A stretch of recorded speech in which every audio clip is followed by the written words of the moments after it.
What's going on, guys? Hope you're having an awesome day. It's another beautiful day here in California. I'm at one of my favorite little trails. I have been frequenting this trail quite a bit here, so yeah, it's kind of cool.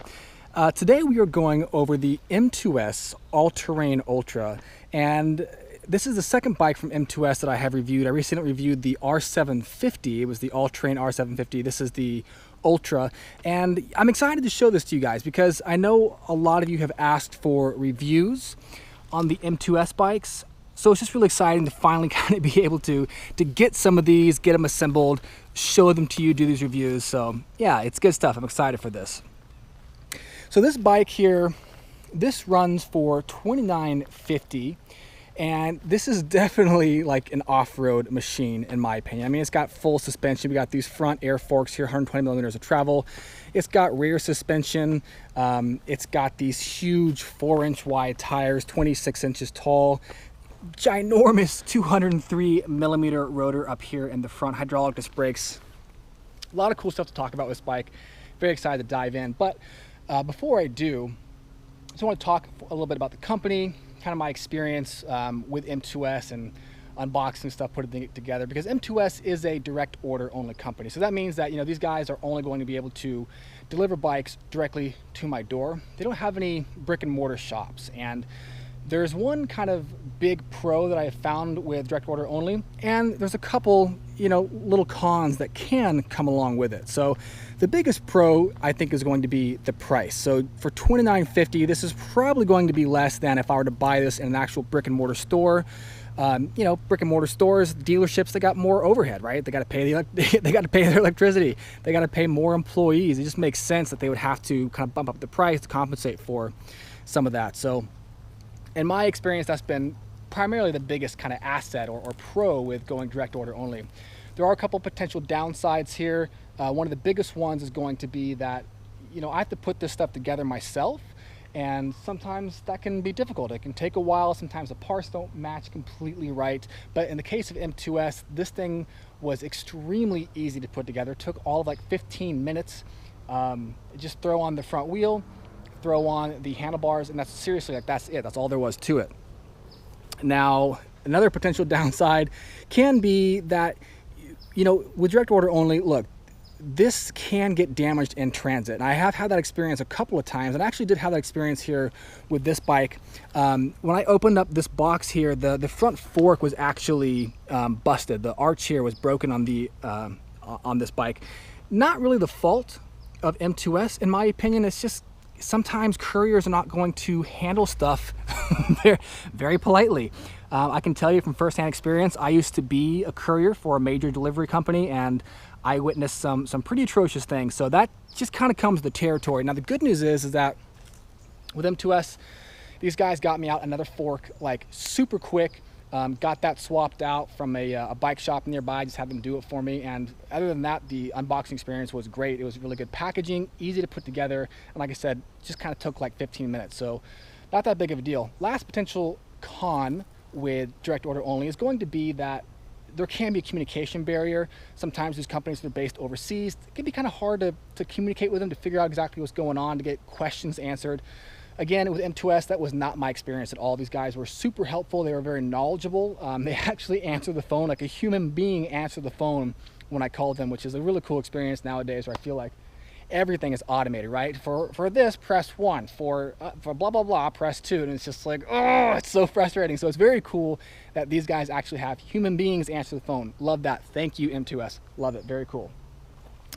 Now, a few other things real quick I do want to talk about. One major thing really with this bike, and that is that, look, this is a really powerful bike, guys. This has a 750 watt mid-drive motor here with a top speed of 28 miles per hour, with a throttle here on the left and with the pedal assist. So that's really fast. That's going to make this bike a class 3 out of the box, and you know, a lot of areas it's going to be illegal to ride this, right? So I just want to advise you guys to, first of all, just please be careful, because this bike really is quite powerful, and I know some of you guys, that's exactly what you're looking for, is a kind of a hardcore, powerful off-road bike. Well, this is definitely one of them. But along with that comes the potential dangers of just really high-end top speed. So please be careful. And then also, like I always kind of just caution is, really with class 3s, because they can be illegal in a lot of areas, you know, there can be legal jeopardy that you guys might be able to get into if there's an accident, like civil lawsuits. So again, I always just want to caution against that. I mean, last thing I want for anybody is you guys to get hurt, to get into legal jeopardy, stuff like that. So yeah, just be careful, right? But with that power, with that great power comes great responsibility, right? But also comes great speed. And look, this 750 watt motor here, this is from Bafang. It's a mid-drive motor, like I mentioned, 160 Newton meters of torque. This thing has got quite a bit of power, quite a bit of torque. And it was able to get me up to speed pretty quickly. I was able to hit the 28 mile per hour mark. And for reference, I weigh about 190 pounds, typically carrying about 30 pounds of gear there in my backpack. You know, so I've got a lot of weight that I'm carrying around, but this thing was able to get me up to top speed, and I only had to kind of give a little bit of pedal assist to help me reach that top speed of 28 miles per hour. So that was really cool. One of the cool things about this mid-drive motor here is that compared, you know, as opposed to a hub motor, which is going to be in the back or the front wheel here, these mid-drives are going to be able to leverage the gearing that I'm in to give me more torque or more top speed depending on what gear I'm in. So it's like the motor here gets to use the gearing, which is awesome. It just makes it a lot more efficient. This thing has an advanced sensor in it, so it's got a cadence sensor. It measures wheel speed and it measures torque, so it's very accurate. The power administration, when I start pedaling and the cranks move, it's like pretty much instantaneous, and the motor cuts power pretty much as soon as I stop pedaling, which is just awesome. I mean, for a bike like this with this much power, like I'm gonna want that here. Also, with this derailleur, with this chainring up here in the front. So we got a 44 tooth chainring up here in the front, 11 to 34 spread here in the rear cassette. The gearing, first of all, does feel really good. It feels right at 28 miles per hour. Like I could still pedal faster and have a comfortable cadence, not feel like I'm beating eggs, which is great. So really good gearing here. Also, this chainring, we got, it's probably kind of hard for you guys to see, but it does have a narrow wide pattern here on the teeth. So that just helps keep the chain kind of locked into place here. And this bash guard here is aluminum. That's going to help, you know, protect this chainring from strikes if I do hit a rock or something, or a log, whatever. It's just going to help protect the teeth from getting damaged. It also is going to help this chain from popping off, you know, towards the outside or towards the inside here, which is, you know, that's fantastic as well. I like that this is actually aluminum as opposed to, you know, plastic, which can get beat up pretty easily. And that kind of just goes back to, this really feels like this is an off-road machine. You know, this thing feels like it wants to be off-road. I mean, because look, there's no fender bosses, or there's no rear fender boss, there's no rear rack bosses, there's no front rack bosses, no bottle cage bosses, there's really no attachment points on this. And for a lot of like kind of the hardcore mountain bikes, like they just don't have that.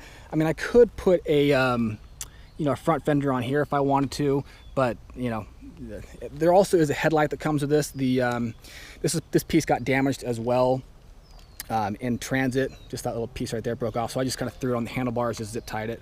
Not a big deal. Again, not really M2S's fault, I don't think. It's just kind of one of those things that comes along with direct order only, you know, that I found. So the power is great. It's a little bit sluggish off the line, to be honest with you.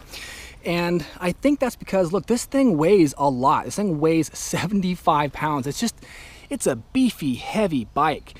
And I think that extra weight, along with these, you know, these really wide 4-inch tires, 4-inch wide, 26 tall, it's heavy, it's got a lot of rolling resistance, and especially with a rider like me who weighs so much, like it's hard to get me going off the line. This thing is a little bit sluggish, but it does keep pulling pretty hard at higher speeds. And again, there's some different modes here with the display. I'll show you guys that here in a minute, but you know, I could go into eco mode or power mode, and that's going to determine how much power I can get from the motor. But even in the sport mode here, or the power mode, whatever it's called, and even in a low gear, like if I'm in first gear, it still feels a little sluggish. But again, that could just be because of my weight.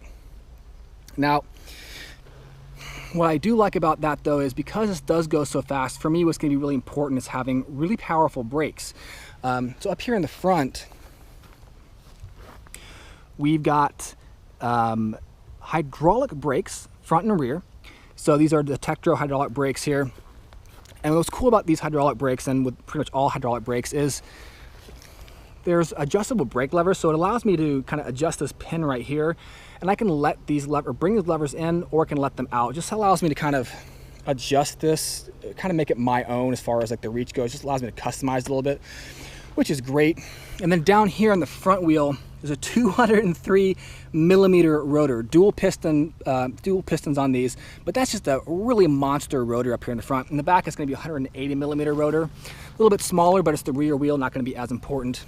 But the stopping power on this is just, it's great. This thing has a lot of stopping power, which again, I think is going to be really important for something that goes this fast. There's also motor inhibitors built in to the brake levers here. So whenever I depress the brake levers, it's actually going to cut power to the motor, which is good because that just kind of helps ensure that I have the shortest possible stopping distance. That's not as important since, you know, this thing is, like I said, the torque sensor or the advanced sensor on this is really accurate, really responsive, so it's not as important as compared to like a Cadence sensor, but I do like that it has it. There's also shift detection, which I think I mentioned earlier, but there is shift detection here on this. So whenever I shift gears, this is a Shimano Alivio shifter up here and a Shimano Alivio derailleur.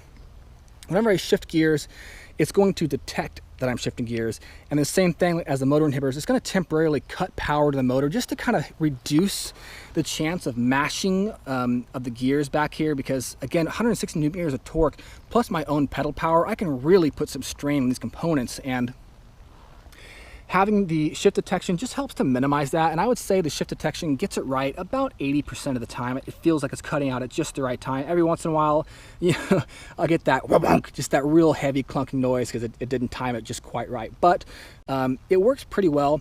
Even still, I try to let off the gas a little bit when I'm shifting gears just because there is so much power here. And then real quick, I just want to come back to this derailleur just for a second. Normally, on these derailleurs, I find that there's like a steel derailleur kind of cage that kind of comes down like this, juts out and then comes down.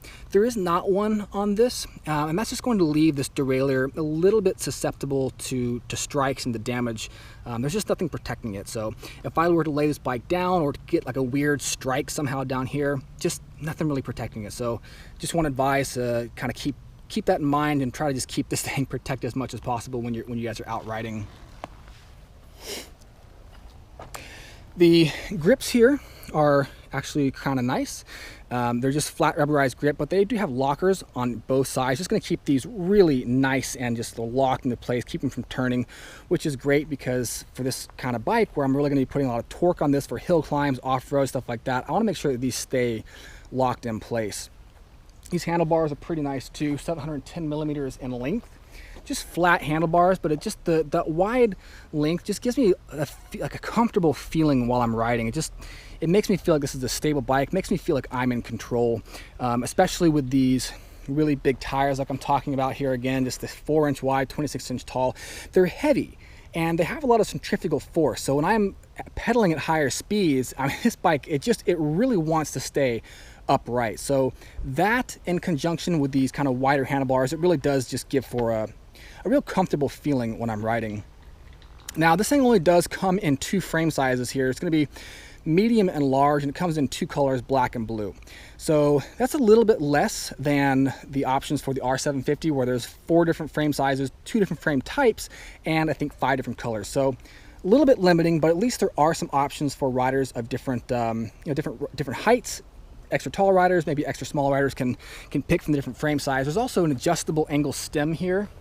I don't know what the exact range of degrees are, but I'm gonna guess it's probably between like 0 to 60, somewhere around there. I can loosen this little screw right here, and I can actually adjust the handlebars. I can lower them, I can raise them. If I lower them, it's going to increase my reach a little bit, and it's going to make my riding posture a little bit more aggressive, a little bit more aerodynamic.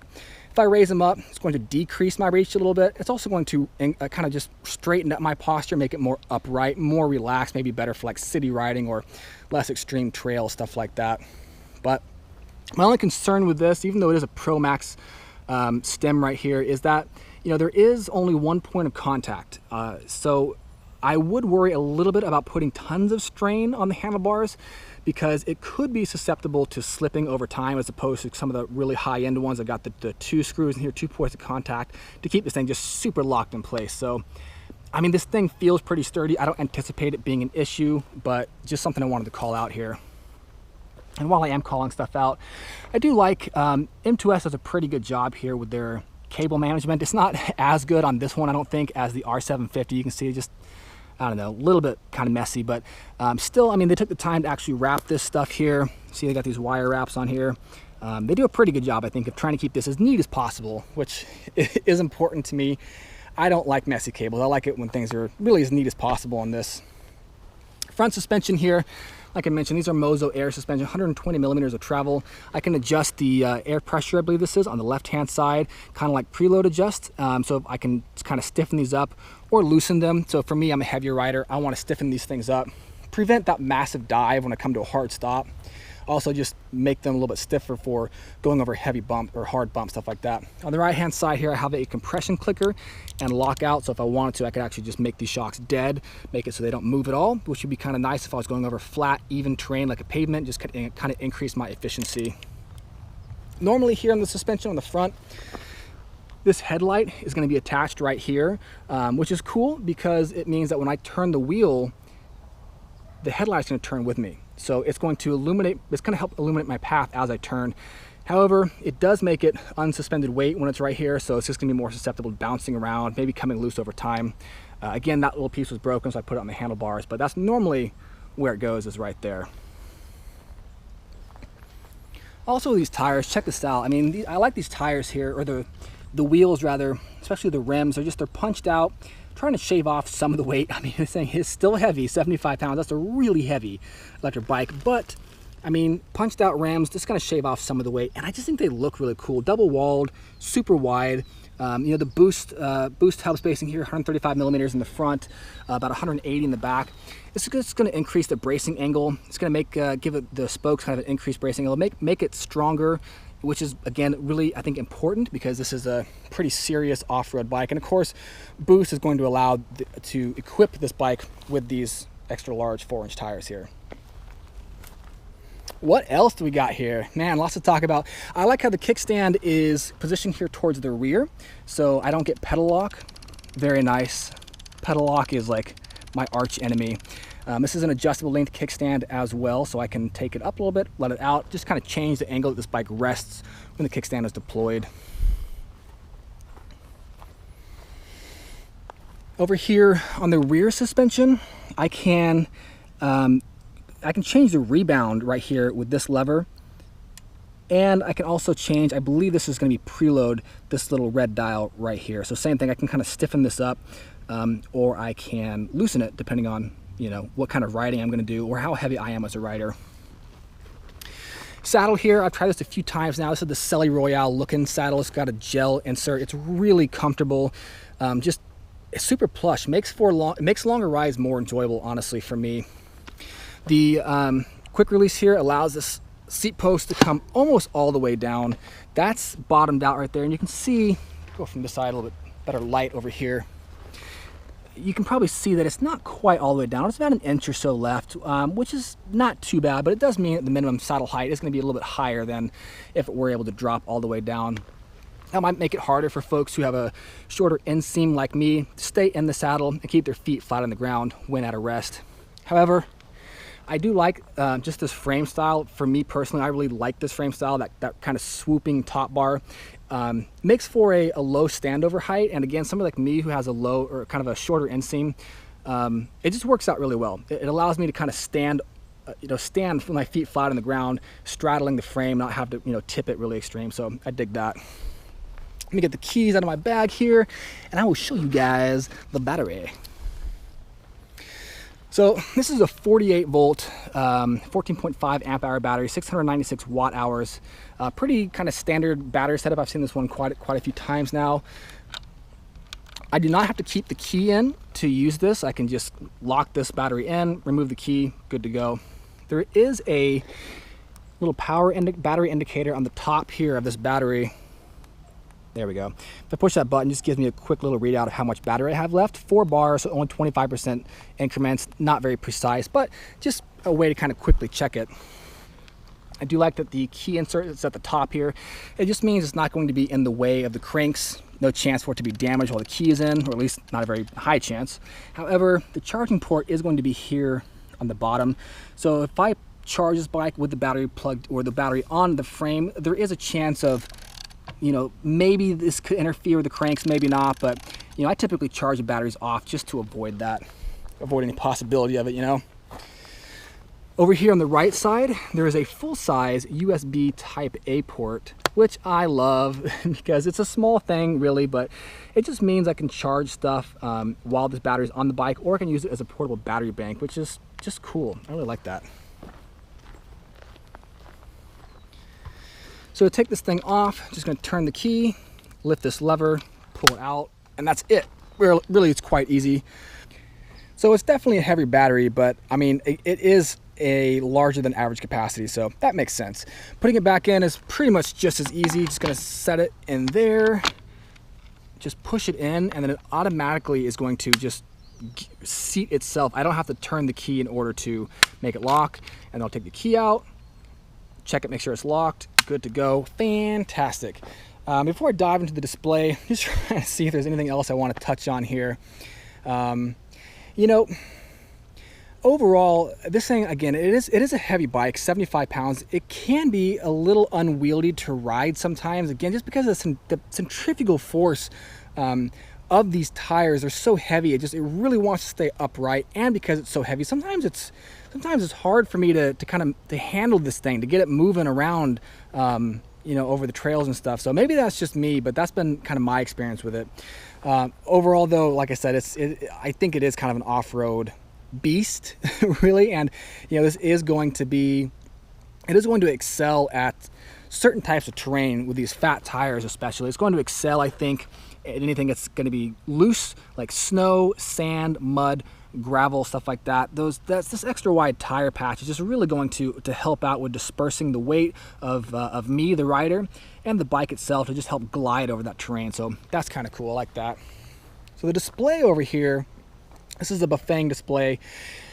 Pretty straightforward to operate this. I do like this display, actually. So to turn it on, I'm just going to do a long press of the power button on the independent control pad over here on the left. Nice little boot up display. Takes just about a second or two, as you guys saw, then this thing pops to life. Up here on the top left, there is a clock.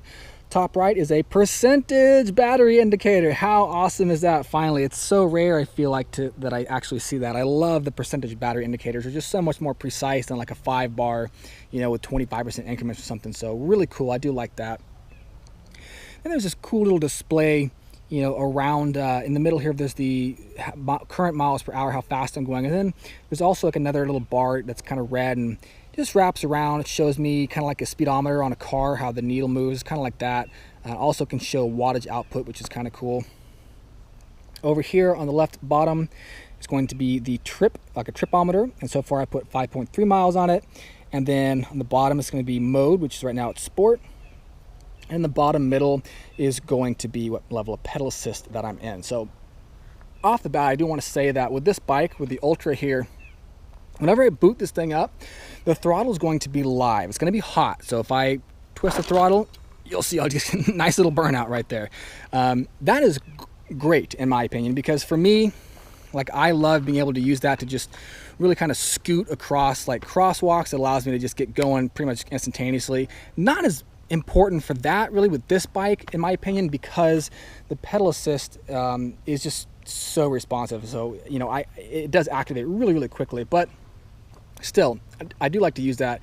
Moreover, I like to use the throttle when I am going upstairs to my apartment. What I do is kind of, you know, just feather the throttle here a little bit. I'll place a little bit of pressure on the saddle, maybe put my hand on it, just put some downward pressure, and it just helps to scoot up the stairs. And again, bike like this, 75 pounds, really important feature in my opinion, because I mean, it's heavy, it's unwieldy. Even though it is really well balanced because of the mid-drive motor and the battery right here in the middle. I mean, the center of gravity is really low in center, so that's great. I mean, I can pick it up pretty much from the middle of the frame. Let's see if I can do that here. Yep, see, there you go. One-handed, not bad, right? But even though it is well balanced, it is heavy. So I like that the throttle is hot from 0 miles per hour and whenever the bike is on. However, whenever I boot this thing up, it is going to revert back to kind of this factory setting right here. So I'll show you, like, let's say I want to put it in pedal assist level 5. I turn it back, turn it off, turn it back on. you'll see it goes right back to pedal assist level 1 and the lights off. And it's just like, you know, I wish these displays had memory, because if I leave this thing in a particular setting, it's probably because I want it there. I mean, not a big deal, but just wanted to point that out. So there are 5 levels of pedal assist here, 0 through 5. 0 is going to be the throttle is dead and the pedal assist is dead. So this is going to be a regular bike in pedal assist level 0, but the positive levels 1 through 5, that's where the throttle will be live and the pedal assist will be live as well. Because this bike is pretty powerful, what I've been doing is kind of leaving it in a lower pedal assist level, like maybe 2 or 3, and then just using the throttle to kind of override that. And the throttle here is cool because it does give me access to full power on tap, regardless of what positive level of pedal assist that I'm in. So that's kind of cool. I like that. Kind of a way to conserve, you know, the battery here, because this is a monster motor, guys. 750 watts, 160 newton meters of torque. When I have this thing full bore, I mean, I did a speed test here a while ago, and this thing was at like 45%, and I was just watching it. It's like 45, 44, 43. It just kept ticking down while I was holding that throttle wide open, and you know, it's a powerful motor. So anyways, yeah, that's kind of cool, or I can keep this pedal assist in a lower setting to save the battery, and then if I have a big hill, want to go really fast for a second, I'll just use the throttle. So dig that. If I tap the info button right here, it's going to give me a few different options here. I'm going to have a odometer, so it's only 5 miles on this frame. Max speed, 49.7 miles per hour. Don't think I went that fast. Maybe somebody else who tested this before I got it. That's ridiculous. That's really fast. Average speed, 4.1. That's probably more about me riding it. And what's cool is this will give me an estimation of how much range I have left. So it says about 23 miles when I'm in pedal assist level 1 in sport mode with 30% battery left. So that's cool. Tap it again. How many calories have I burned? I'm not really sure how to set that up, but it looks like I can maybe sync like a watch to it or a heart rate monitor, and maybe it'll tell me how many calories I burned on a trip. Tap it again. It's going to be a trip timer. Tap it again, and that's back to the tripometer. So a few other things I can do here with this control center. If I hold up, or the plus button rather, sorry, if I hold the plus button on the control pad here, it's going to change from the power mode to the eco mode. You'll see that it went from red to green. So that's how I just kind of tone everything down. If I want to get it back to the off-road mode, boom, sport, hold that again, it's going to be red, and that's kind of how an easy, quick way to tell the difference. If I hold the minus button here, it's going to enter into walk mode.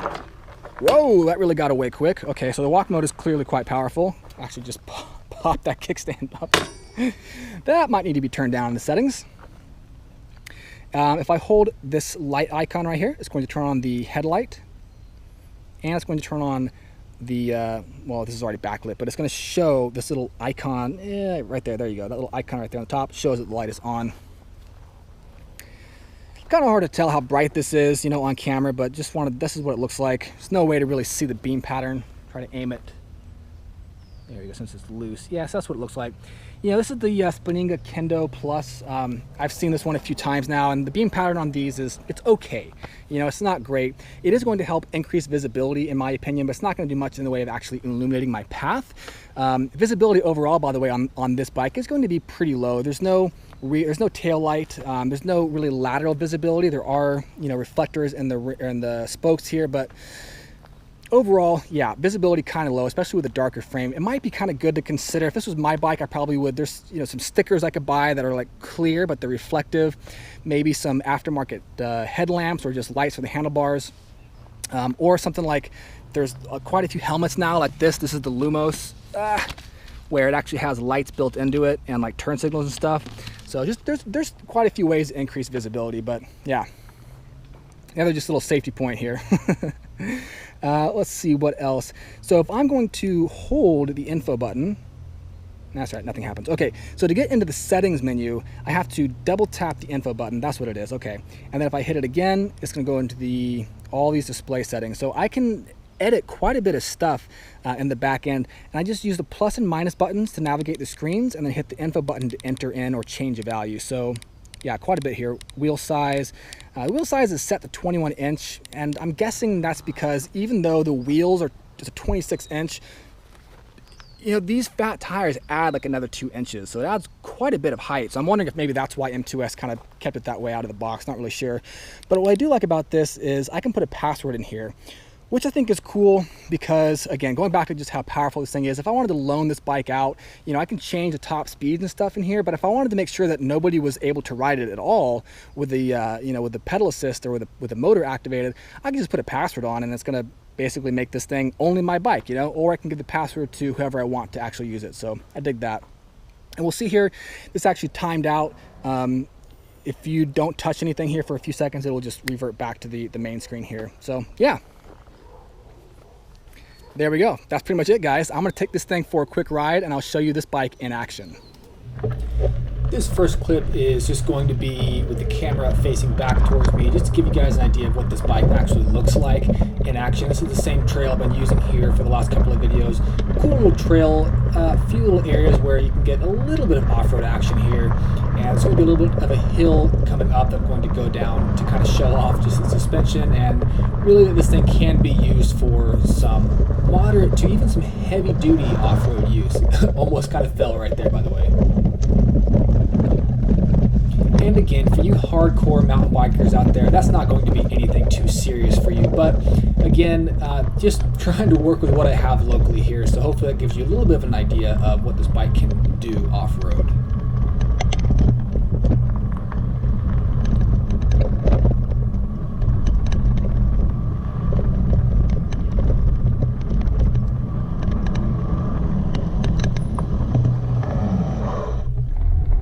And of course we have to get the slow-mo suspension shot on this because, again, the suspension here is pretty nice. This is the Mozo 120 millimeters of travel air suspension, and it does a really good job of soaking up pretty heavy duty bumps. This again is not a huge jump or anything, but you can really see the suspension working here in the slow-mo.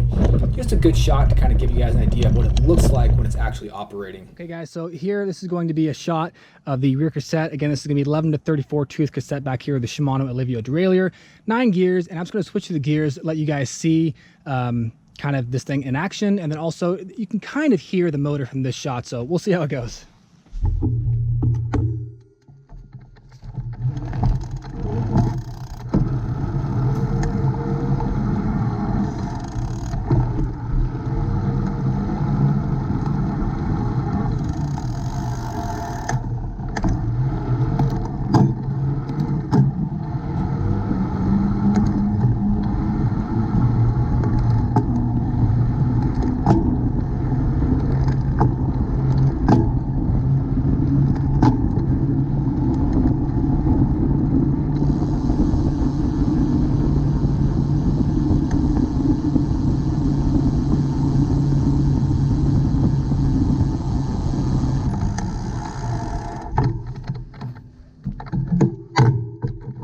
So I'm hoping you guys were able to hear the shift detection working when I was shifting gears. It should sound like almost like a motorcycle.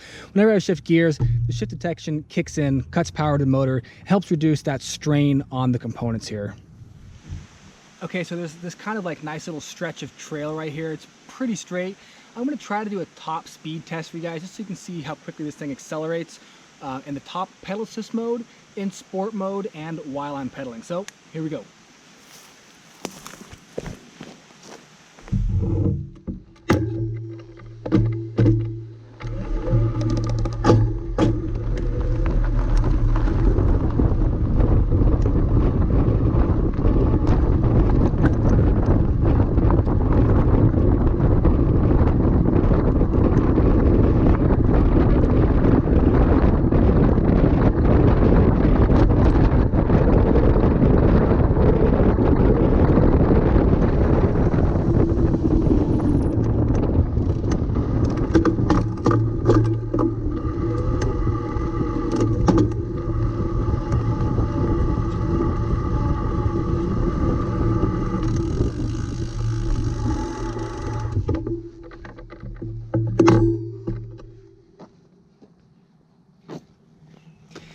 Okay, so that was about 25 miles per hour.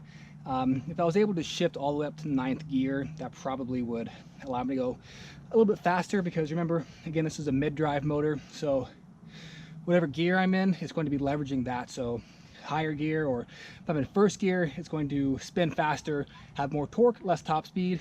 Ninth gear, it's going to have less torque, but higher top speed. So yeah, let's keep going. Okay, so this is gonna be the last shot, guys. This is gonna be of the cranks and then also kind of the front wheel, so you can see the steering here. I'm gonna try to just kind of go back and forth. So it's kind of hard to see what I'm talking about when I'm saying that it's just a lot of weight to kind of handle, you know, when I'm turning this thing, when I'm trying to corner and stuff, but hopefully you'll be able to see at least a little bit. So here we go.